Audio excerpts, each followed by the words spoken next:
Welcome to Chasing a Murderer. And before we get started, I would like to ask you guys to take a moment to push like, hit subscribe, hit the notification bell if you like what you're watching.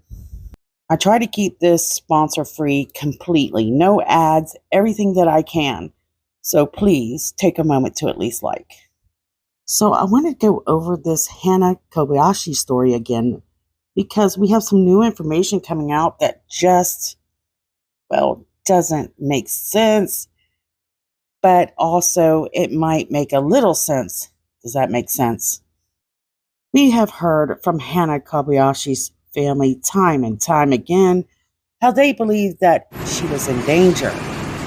But new information coming out, provided by the LAPD, as well as witnesses that spent time with Hannah while she was in LA, we're getting something different than what the family is saying. And to me, that's good news. If you're not familiar with this story, I suggest you go back and check out my older videos that I've uploaded on this case. And for a quick overview, we know that Hannah Kobayashi supposedly planned a trip to New York, and when she left Hawaii, flew into LA, where she missed her departure flight. At the beginning of the story, we heard things like she had planned a trip with an ex-boyfriend, and they broke up since, and they decided to continue to go to this trip anyways, which didn't make sense. Especially after looking over a few shows she should have attended while in New York and found out that they were canceled. But that threw up some more red flags. Hannah had texted a few concerning texts to her family members, but after regaining a little more knowledge on this case and talked to a few witnesses, it seems those texts actually make sense. At some point, Hannah turns off her phone or throws it away. We don't know. She doesn't get in contact with her family and tell them, hey, I'm okay. Instead, she ignores them. And this is where the problems began to spark. The family became concerned with the text that she had sent. Texts like, I'm scared. I had to spend the night on the streets. Someone stole her identity. For the longest time, we were going, a lot of people following this case were like, what the heck is going on? Because nothing adds up, nothing whatsoever. And the LAPD kept their mouth shut. And now you cannot, understand why. Most of us do. The LAPD, who wanted to make sure that everything was true and that they had the facts, had their stuff together before they addressed the public, knew a little bit more than we were being told by the family. While the family is spreading information like we believe she's being trafficked or she's been kidnapped, police are watching videos that show Hannah with a stranger at the LAX and a few places downtown, hanging out, having dinner, smiling. And out of my 5 years of covering a case like this, I've never seen nothing like this. The closest to this case is Carly Russell, which turned out to be a complete fake.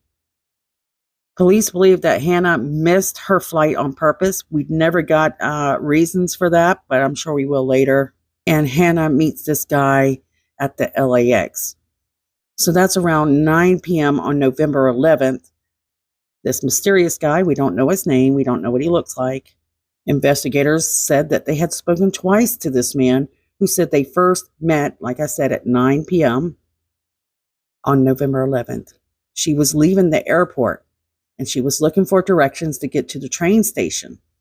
Now, remember, the family said the only video they were able to get of her is her at the metro station, where they claimed that she didn't look okay and that she was with some guy they didn't know. So this kind of spread panic throughout the media and public. According to several news articles, the mystery man actually spent 9 hours with Hannah Kobayashi before she vanished.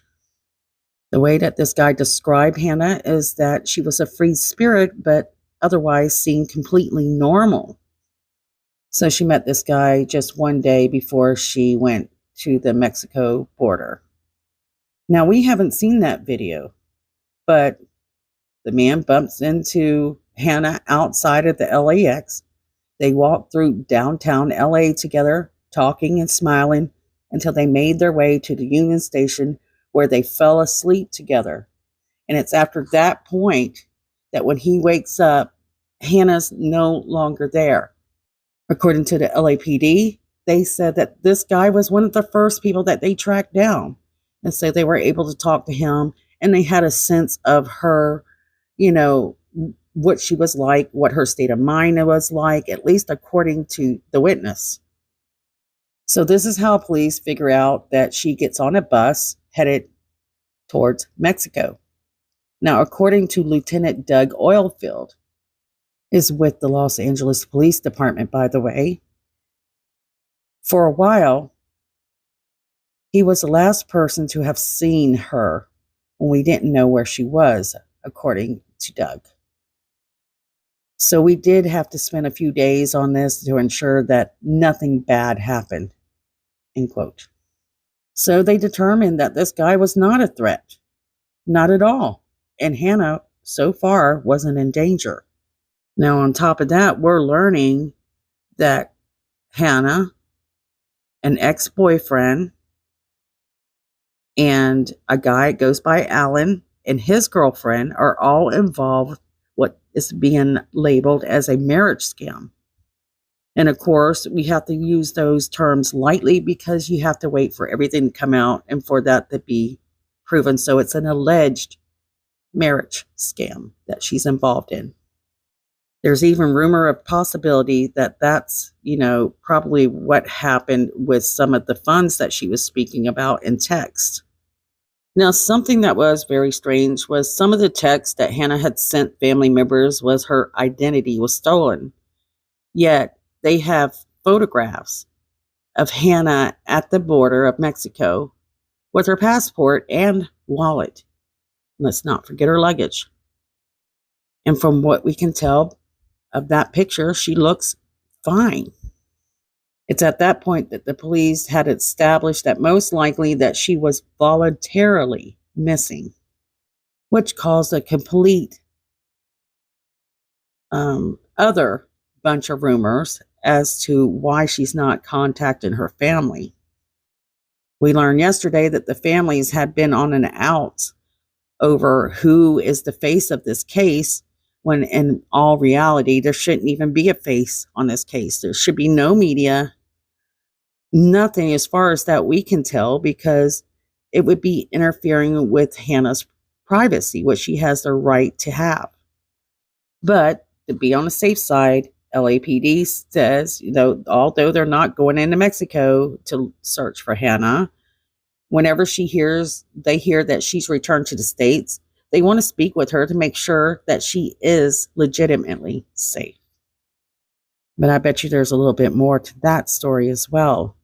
Right now, the FBI and U.S. Marshals are in charge of looking for Hannah now that she's in another country. So the family has a GoFundMe. They've raised $47,000 for a girl that's voluntarily missing, in which most of the public is frowning upon. And to be quite honest, I really don't blame them. We have other girls that are out there missing, people like Jasmine Robinson. She doesn't have anything near that kind of money to find her. Dulce, Kiera Coles, Summer Wells, Kaya Taylor. Guys, there are so many women that remain missing. Their stories have been forgotten. Their cases have gone cold. So please take this opportunity, now that you know about these girls, to share their story on your social media today. So I just want to do a quick update, and I wanted to share this information with you and how I kind of felt about this. I mean, I really am not too happy about this. At the same time, I feel for the family because Hannah should not have done things in this way, even if she's involved with scams. She's a beautiful girl, so you can't miss her If you see her out there, let the authorities know. Say, hey, I saw her and she didn't look like she was in danger, or she looked like she was in danger. And I hope that Hannah will quickly, swiftly get up with the family and let them know that she's okay. So anyways, here's that band I was talking about, the Jazz is Dead, Ebo Taylor. His show was canceled in New York, so she was scheduled to go see him. And so that bucket list in New York really doesn't make sense once she missed that flight on purpose in LA. But then again, you have evidence out there showing that she was purchasing bus tickets. So it's very confusing. It just still doesn't add up, but it's starting to make a little more sense. So anyways, Hannah, if you're watching this, we're hoping you're safe, but get up with your family, girl. All right, guys, thank you so much for watching. I love you guys. Don't forget, share some of those missing faces. See you soon.